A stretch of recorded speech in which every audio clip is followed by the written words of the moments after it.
Hey guys, coming at you from the basement today. I got a little bit sidetracked with all the painting and just didn't quite get everything done that I needed to get done. So we're doing our video from the basement. We have not an easy WOD, but a sort of simple skill WOD tomorrow. We have 4 rounds of 21 kettlebell swings, 12 burpees, and a 400-meter run. The biggest thing here is you can see a lot of cardio in all 3 movements. So pacing is going to be really important. It's going to be how you can manage this workload over the course of 4 rounds.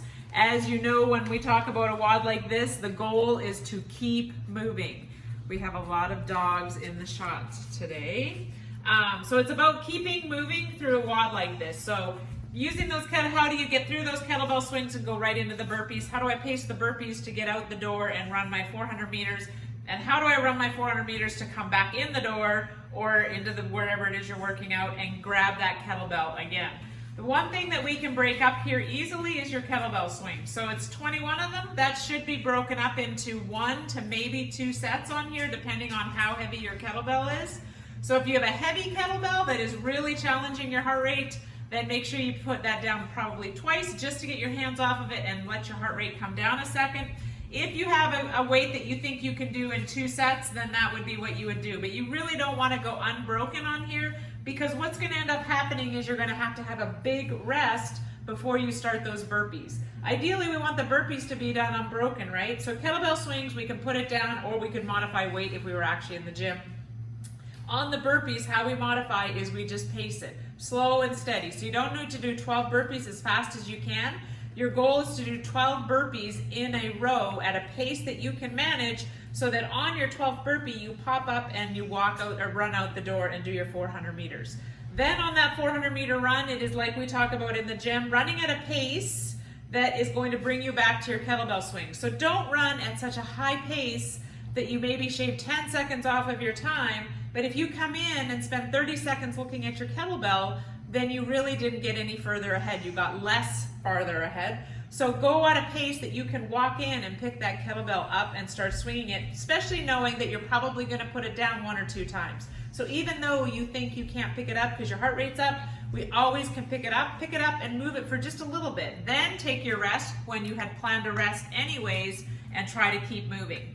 As usual with the way we can modify the 400-meter run, we can decrease it to 300 meters if you feel like you cannot run most of that. So remember, if you're going to spend more time walking than running, then we want to try to lower that distance so that we spend more time running instead of walking, and that is how we get better at running. So if we want to get better, we can't always run to like a 200-meter mark, turn around and walk back, because then you just get good at running to a 200-meter marker and turning around and walking back.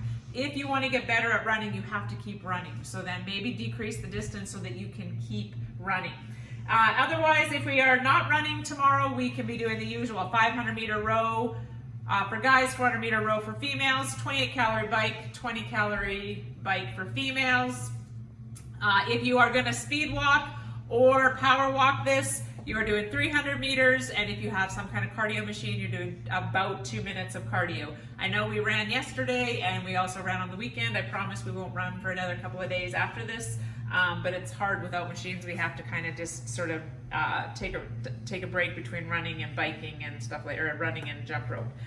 The thing we are doing, so for people that do not have weight, kettlebell swings, you can do your odd object ground to overhead, so taking it from the ground to overhead, that will be your odd object. If you happen to have a slam ball, you can do slam balls if you don't have a kettlebell. And then burpees are just burpees. You're going to do them. We are going to show you the step up and the elevated surface for those. And we are going to use Max Bennett as our demo man. The thing we're going to pay attention to is on that kettlebell swing. So making sure that you are not doing that squatting motion, but instead you are doing that hip hinge. So Max is going to do like 3 or 4 kettlebell swings where he's doing that squat, where his knees are dominant versus his hips. So when we're doing a knee dominant movement, our knees are going first instead of our hips going first. That is not what we want here. So we want to make sure it's a hip hinge instead of this kind of squatty type kettlebell swing. Max is going to show you 3 to 4 of those squatty type kettlebell swings. So you can see his knees are going first. So his knees are coming forward instead of his hips leading the way backwards. That is what we do not want.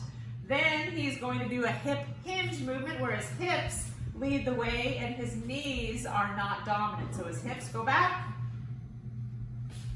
And that is what we're looking for on the kettlebell swing. Burpees, obviously, remember on the burpee going all the way down to the ground. Popping up with those feet wide outside your shoulders so that you land flat. Remember pacing here, right? We're not winning a race in terms of how fast we can do 12 burpees, but rather how can I do 12 burpees that is going to allow me to go out the door and run 400 meters. If you have to step up burpees, that's how we will step up.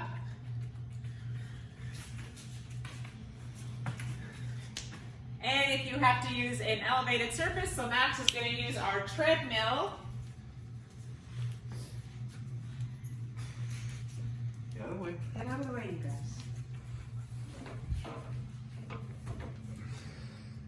All right, that is it. Remember, odd object, we don't have one here, unfortunately. Today we're at the basement instead of the gym, but odd object is your backpack or something similar, sandbag or slam ball. All right, there you go. Good luck, people.